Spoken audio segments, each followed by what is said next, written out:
Listen, you've caught us having fun in the Wisdom Studio. How's it from Tom and Trevor and Ivan? It's good to be with you. Welcome to Wisdom's 123. You can find us on wisdoms123.com.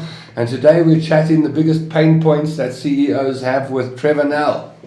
Because you've got a lot of CEOs getting hold of you nowadays. You've got CEOs getting hold of you to join the chamber and find out about wisdom. In fact, the update is over the past 4 weeks where most other people have been involved in the elections process and they've been going away on holiday and they haven't been doing business. It's been 4 weeks of lost business to the economy. We've been going flat out. On LinkedIn, we've been connecting with CEOs and CIOs, great quality leads, just very exciting stuff. And the reason that we're actually sitting in the studio this morning is to talk about what are the biggest challenges in business.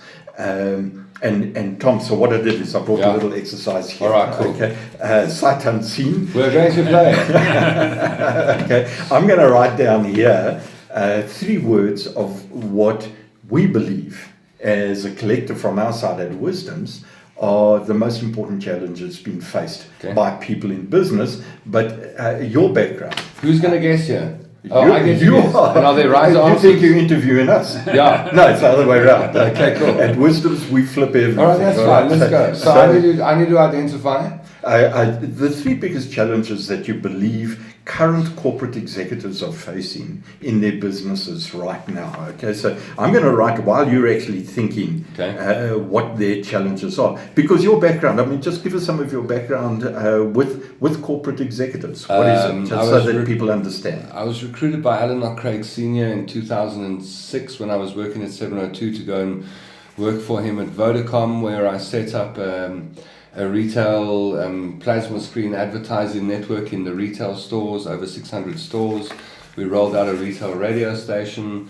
I then reported to Peter Ace when he was CEO of Vodacom, and under Peter I built a content creation unit for the company, producing both internal and external content, about 300 videos a year, 8,000 voice clips a year.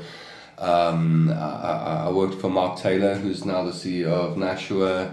I did some work for Cell C when Alan was CEO of Cell C, and then Jose de Santos.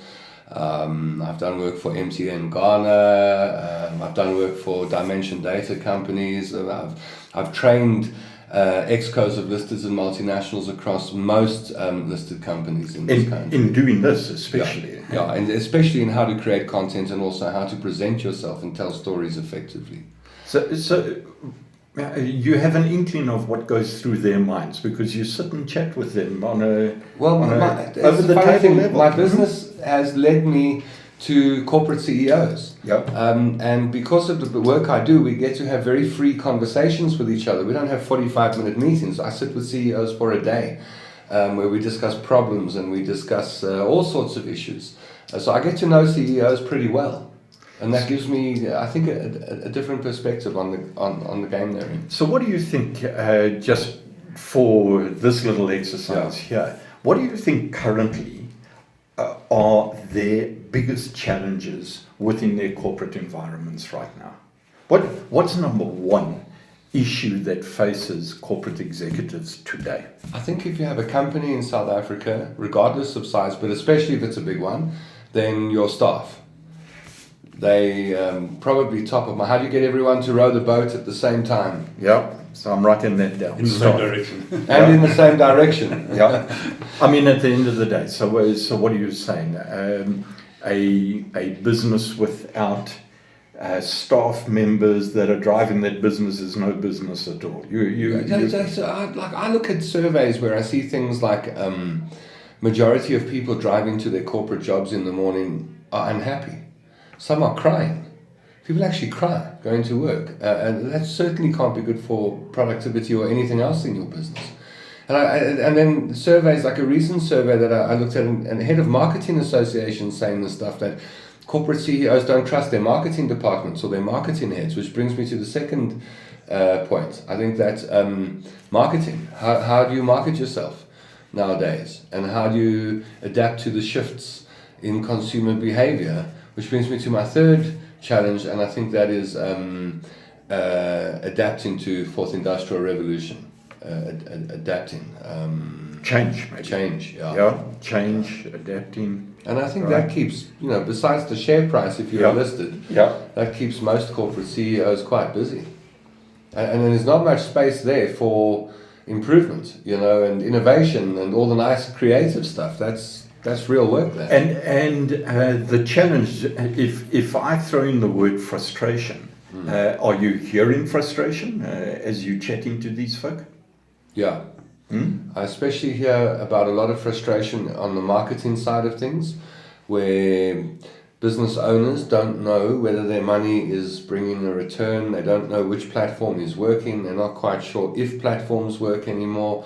And a lot of frustration around marketing channels, even things like SEO and maintaining website ranking, which was easy 10 years ago. Now I'm seeing guys who were experts at it for a decade, and now they can't get their website to the top of the charts because SEO rules have changed. Everything's become so much more sophisticated and advanced that if your team isn't catching up or keeping up, then your business is gone. That's very interesting. You want to see the three words we wrote down?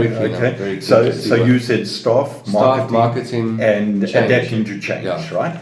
I wrote down people. Wow, people, systems, and strategy. Very close. Okay, so if we come back for me, I'm staff and people.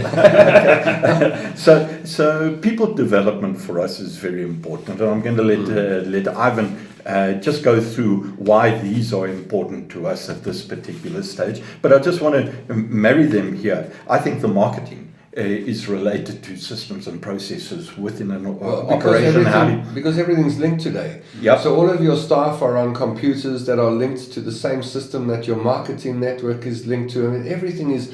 And before we know it, computers talk to computers, and doors talk to fridges, and everything converges. Absolutely. And here we are dealing with social media type technology. Yeah. And you talked of 4IR and adapting to change and all of that. And all of that is part of strategy. Okay. How do you actually sit down? How has strategy within a business environment changed today? And how do I get my team to think strategy on a daily basis by concentrating on the internal system? So why are those important to us and to you from your perspective, Ivan? I think they're very important. They're obviously key elements to business, which we've already discovered between your discussion with you and Tom. So and they're key to wisdoms, because those are the key strengths in terms of what wisdoms can deliver to a business. We've got Lee Harrison, who's our CEO, who specializes in people development at various different levels. A very experienced facilitator and trainer in that space. We've got you, Trevor, who specializes in growing businesses and turning businesses around. That's all about strategy. You've been there, done that, got the T-shirt many times. I think participated in 12 listings of your own, over the years, and been involved in businesses of all sizes, growing them from a single franchise operation to a listed company within a very short space of time. And then on the system side, that's my key focus. That's where I specialize. Over the years I've spent developing systems for businesses, integrated software systems. I've become a specialist in business process and business process rules, and how they apply to business, how they work, how they don't work. I think as a business tends to grow, they either tend to carry on what they've always been doing because that's the way it's always been done, which becomes very ineffective over time, or they start getting forced into the sort of structured requirements of fiscal management and all that, which becomes inefficient as well because they're not used to those kind of things. So key systems and processes within a business are absolutely essential to its correct its effective functioning. And I think people often confuse efficiency with effectiveness. You can be very efficient but completely ineffective. So I want to show you, Tom, now how we don't get on in our company. Yes. Okay. And it's like this. I'm going to ask you who's the most important, or which is the most He's important. He's going to say systems in this operation. I don't think you can separate them. At the end of the day, if you don't have strategy, you don't have a business. If you don't have systems and processes, you don't have a business. If you don't have people, you don't have a business. So I'm going to give Ivan a tick for the correct answer. Okay. it all comes down to an effective merging. I mean, Tom used the word rowing the boat, at the same time, and yes, it's got to start with a strategy. I mean, without a strategy, you can't have people, systems, or process. But let me tell you what the giggle is that most people don't understand. They are so intertwined, and but some people try to turn around and say, okay, this one is a little bit more important than that one, and this one. It doesn't work like that. That's one of the things that scares me the most about big companies is human resources departments. With respect to my friends in HR, because I have good friends in HR, it becomes a separate department. And the irony of this is you get a human resources department which builds a wall around itself like every other unit in a big business, and then gets tasked with breaking down silos. So, and then can't do it, because how do you break down a silo when you're living in a silo? And so, like my biggest fear in big companies is how business units evolve and how divisions evolve. They start protecting their own turf. Yeah. And then at some point somebody scratches their head and says, how the heck do we get everyone to work together in this company we've created? Yeah. And look, I think that's one of the biggest challenges, and that's what excites us about working with operations like this. It's very difficult to break down those silos from within, but it's very simple from being outside of the operation to see where the stumbling blocks are, where the blockages are. So it's very easy for us to come along and focus on people development, focus on where the systems and processes need to be put in place, and focus on just re-strategizing where you want to go from here. But it always takes someone right at the top, the leader or the C-suite, who turns around and says, you know what, we want to change the way that we are. You don't have to change the direction. Do you know what this reminds me of? Yep. I do a show called The Philosophy of Food Show with a company called Fit Chef. And they have another company they're starting where you go along and it takes half a day, they do a complete health assessment on you. So at the end of the day, they say, right, well, you've got this deficiency, you've got that, you really need to concentrate on this, X, Y, Z. These are the kind of things we normally don't do until there's something desperately wrong with us. And we say, oh God, there's something wrong with me. Off to the doctor and say, that's wrong with you. I think companies should be doing these systems checks all the time. To say, right, as if this company is a human body. Let's evaluate, where's the problem today? It's with our heart, right? How do we fix it? How do we all climb in and help? If we did regular systems checks and actually evaluated and audited people's systems and strategy, it's a good starting point, Trevor. Okay. But now listen, I think we've got to bring you into our operation here because you absolutely understand what the challenge is within a corporate environment right now, and what it is that we do from a wisdom's perspective. And I think I just want to underline the point that it doesn't start anywhere. Okay, you need to actually focus on all three at the same time, because without the right people with the right mindset, and the right culture behind the company, knowing that we've got to continue in this direction, or we've got to have a subtle shift here or a subtle shift there, or a complete 180, you actually can't formulate a decent strategy. Okay, that's no, look, it comes. I mean, you posted an article on LinkedIn a week or two ago, and the headline of it was, "Are corporate CEOs scared of innovation?" Now, I think we need to dig into it, because that's what we're talking about here. And you spoke about the fourth industrial revolution. That's all about innovation. It's about being proactive and with regards to change and what's happening in the process. So maybe you want to just touch on your thinking behind that article, because I think it's key to what we're talking about. For me, there are really only two revenue generators that bring in the big money. You mentioned one of them. Okay, there it is. Marketing. The other one is innovation. Okay, what is it that we need to do today to actually get consumers out there to spend their hard-earned bucks with my company instead of the competition down the road? Okay, and you will know, Tom, that we're very much in an abundance mindset. We think there is unlimited potential in this world to actually grow tons and tons of businesses. You've seen us go into townships where people say it's absolute desperation, and what are we discovering there? Better quality operations that exist in some of our corporate entities. employees at the moment because their mindsets are right, and all they are not given is the correct bridge in how do you work with this collective of people, systems, and processes. Okay, and it's about innovation. How do you take innovation, rework it, rejig it into the strategy of your company, make certain that your people are on board because they're the ones that drive the innovation. Okay, then it becomes a fun operation. And so most people fear innovation because they've built these silos for themselves. And if there's too much innovation over there, maybe my silo disappears and my job's gone. But you can't do that. The more protective you get of your job, the quicker it's actually going to disappear in this environment. You talked of 4 hours. I mean, you've got something to say. No, absolutely. I mean, it reminds me of a statement I think was made many, many years ago by Jim Rohn, if I'm not mistaken, and then he said that the best way to actually succeed is to make yourself redundant in your current job. Yep.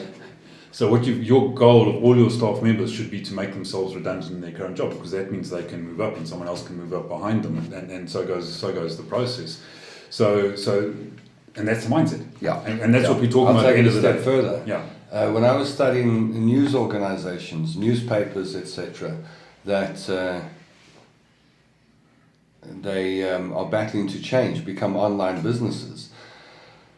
There are very few case studies of existing news corporations that have transitioned successfully, if any.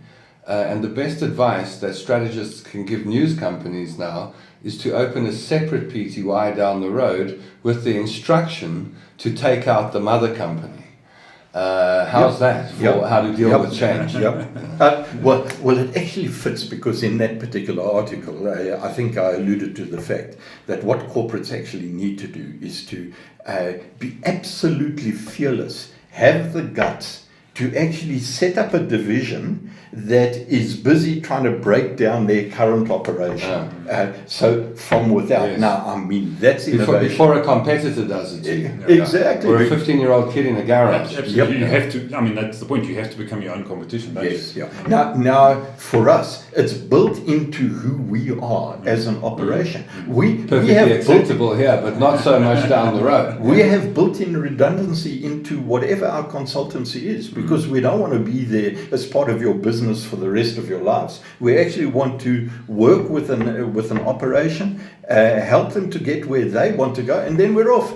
Okay, because it's your people, it's your strategy, it's your systems and processes, and all you need is some thinking from outside. So obviously, well, absolutely. So the thing and the point that you make is 100% valid, and you know, my perception, and it is just a perception, but my perception often of larger companies is that ownership is devolved, it's delegated from the C-suite, whereas they need to be taking ownership. So they need to be taking ownership of all of these things and actually being seen by the people to be proactively involved with all of these things. But often it's delegated to the silo. So that silo, that silo, that silo. Yeah.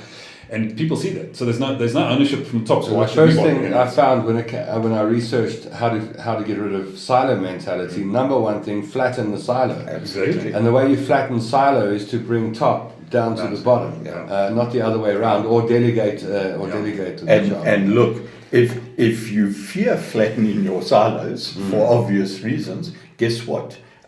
External factors are flattening them for you. 4IR is doing it, social media is doing it, people are connecting here via WhatsApp. You think you want to protect information getting out to people, forget it.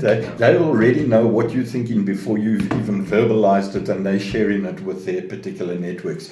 All old silos are being flattened, whether you like it or not. So you may as well take control over the process. Because at the end of the day, I mean, we like control, right?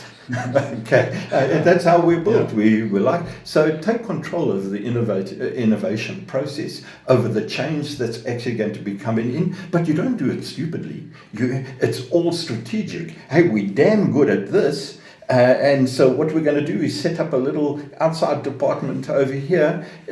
Even if it's a just-in-case mechanism, but what I learned from the new, can I apply it to the old, and can I, the talk today is, and I know you love this, 10x Yes. my revenue generation. Yes. Why? Because the whole world is thinking abundance. The whole world is talking about longevity, and we're going to be living longer, and there are going to be billions of people. How do we make money out of it? Yeah. This, for me, is what's exciting about business. That what you're looking at, we could perhaps 10x the amount of revenue. Now, if I can just get a group of people around me that have exactly the same enthusiasm and attitude about business, and we, instead of talking about, geez, the world, it's the glass is half empty. State we're in. Yeah, it's the most exciting time to be alive in the world today, ever in the history of the world. Now, how can I get that into my business? Yeah. You remind me of something that Gareth Cliff said to me on Saturday night. I was at a party and he said, "We've never had it so good. Human beings in our entire history have never had it so good." And he's absolutely spot on correct. Where is he? I want him at the table. Well, I mean, you made a statement last year sometime about people are the wealthiest they've ever been. Yes. And people might not understand that because it's proven. I know it's proven, but look at the focus of media. It's about poverty. It's about charity. It's about these things. So I mean, how can you make a statement like that? But we can, because we're on the We're living ground. longer, our health is better. If you compare what we've got in our houses around us, convenience items, you could have been royalty 200 years ago. This is a Gareth quote from our conversation. You could have been royalty 500 years ago and not had a toilet. Now you can be poor and have a toilet. I'm a speechwriter for my 10-year-old at school. And over the weekend, I had to write a speech about the Kennedy Space Center. Okay. And that Saturn V that took them to the moon. Yeah. Okay, so we came up with a Had little line. less memory than the SIM card in your phone. Yeah. Precisely. Yeah. Now what have you got? 64K SIM card in your phone. And what did it cost to get an IBM mainframe at the time that they actually went to the moon? Exactly. I mean this And is the your power, game. Can you remember how much an IBM mainframe was to sit in the background? It was absolute millions. I mean, I looked at it some time ago, and I think the Apollo 11 command unit that was on that craft was a 0.047 megahertz machine with 64 kilobytes of memory, and the astronauts had to communicate to it in verbs. But you see why I do this. Yeah. That's why he's the systems and processes. What the hell does that mean to me? But exactly, and that's the point. So that was less than 50 years ago. Yeah. So in the last 50 years, you've gone from putting an aircraft on the moon with a sewing machine as a computer, basically, to your gardener having one, if not two, of these in his back pocket, which are substantially more powerful, have substantially more access to information. And we talked of 10x. I'm thinking this is 100x or more. This is a billion x. Is it a billion? Yesterday I was chatting with a businessman out of the DRC, and he was saying without that device the country would be nowhere. Yeah. Because no fixed line telephones across a whole nation, and that device comes along. Businesses were using two-way radios to communicate with each other in the DRC before the cell phone. But now you think about that. You get individuals who turn around and say, "Oh, poor Africa, and where's it going?" As a result of them all being connected like this, their flip to leapfrog ahead of perhaps Western society that is not busy using this, or I see networks of people my age group at 65 who are turning around and saying, "Well, what do I do? I'm now retired and I'm feeling down in the dumps." You talk of happiness and all this sort of thing. Who actually don't even want to get onto this and get into social media and start understanding. But we're going to survive for another 35, 40 odd years, God willing. And I'm going to, when I hit 100, then we're going to sit around the table here and try and work out, okay, now where do we go? Your cell phone down. You're going to have to nail us down into that. Okay. It did take some of us a little while to get onto cell phones. No, listen, systems and process guys have been trying to work on me for years. Okay. Yeah, but what's important about that, and it might hit home to some individuals that are leading operations. As a CEO driver of my own operations, I did not want to be interfered with. So seen as a source of interference. This thing was to me was an absolute irritation. Okay, and I kept it away away from me and said, no, don't contact me. You know what? You guys leave it. I'm going on holiday. Don't contact me at all. Okay. So I stayed away from this for a long time. But I think the revolution that's taken place in the last 10 years and maybe 5 years has been phenomenal, and thank goodness I was on this revolution for the last 4 or 5 years. Okay, because now I see by the end of 2020 we've got 5 billion people are going to be connected to this, and all of them, if you think about it, if they are like the guys in the DRC, they understand social media, they understand marketing, they understand how this stimulates innovation. Even if I'm in a township, we get them here where we're sitting at the Four West Community Chamber of Commerce, and that's underpinned by our wisdom's philosophies. These guys are developing systems that are world beaters. And all they have to do is have a couple of influencers connect them over this, and they're through the roof. And some people sitting in privileged areas are saying, oh, those poor people in the townships. You don't understand what's going on there. Exactly. It's very exciting. Tom touched on it earlier when you spoke about, your door talking to your fridge, talking to your radio, talking to your Alexa, whatever, convergence. So, and this is what we're talking about. This is the point. Those 5 billion people will also own other devices like fridges and cars and any other intelligent light bulbs. Yeah, exactly. Yeah. Yes, and this is going to be the linchpin of that convergence, and so the challenge for people is to work out how to use these things smart. They're called smartphones. Yeah. Often a lot of the use of it is done. Okay, I don't even know whether phone is the right name for the device anymore. No, it's not. Because so little of what we do on it is actually using the phone. Yeah, that's interesting now. So what do you think is the correct name? Handset would be mine. Mobile handset or mobile. So I think mobile is correct. Yeah. So I like mobile because it's setting you free. It was that study that I did into news operations that were battling to get be profitable online that led me to asking questions like, who makes the money out of news, online news? Do you know? So I've got a test for you. Who makes the money?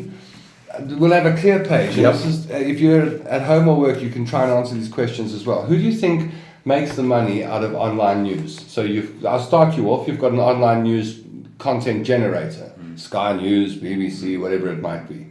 Washington Post, New York Times, Huffington Post, Daily Maverick, News 24. Who makes the money out of it? So out of consumption of news. I believe the media house. So I'm going to say media house. I'm going to say Murdoch. Okay. Okay. Yeah. The media house. Yeah. All right. So Ivan said Google, and he's on the ball there, because Google. So this is where it becomes interesting. We're talking about news in terms of how much time people spend with their eyeballs on the news, and who makes money out of that time. Your handset manufacturer makes money out of that time, because a percentage of your time spent on the handset is spent consuming news, and so they can attribute a certain amount of the sale to the revenue. I'm so annoyed that you fooled me now, because it goes beyond that. It goes further than that. It goes further than that, yeah. You're right. Google makes money out of it. HP printers make money out of it, because some people print the article. You'd be surprised at the amount of people on the news chain and in this consumption chain that make money out of it. And right at the end, at less than 5% of the revenue, is the content. The voice generated. that I chose. Yeah. Okay. Yeah. So I mean, that is fantastic. And that's how frightening this is, because in the past you could vertically integrate your business through distribution, printing, and content generation, and own all of it, own all the profits. But when an additional source of revenue comes through to Google is through things like AdSense and AdWords and that sort of stuff, and they're pumping revenue through those, which is also coming off those views. But you see why it's so important, and we should have a discussion group of 10 to 12 different people from all different insights and inputs that they can bring in, so that you can actually think about this, because we're sitting at the back there, and there are simple little insights, inputs that some person can put into the whole network that just gives you an aha. Well, the same thing happened in the cellular industry. The question was, do you get into the media business or not? Do you just supply data, or do you create television channels, etc.? And at one point, cellular operators were very tempted to recreate bouquets of television networks until they realized they didn't need to do that work. The money lay in the buying and selling of data, and other guys would take care of that. YouTube and Facebook and Google would take care of how people consumed it. As a cellular network, all you had to do was open the pipe and sell data.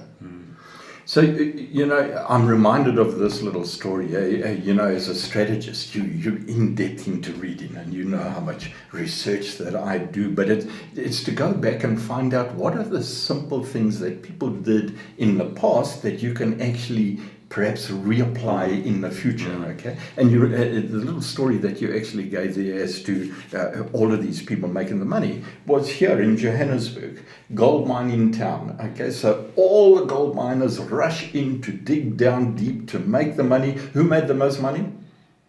Probably the infrastructure developers.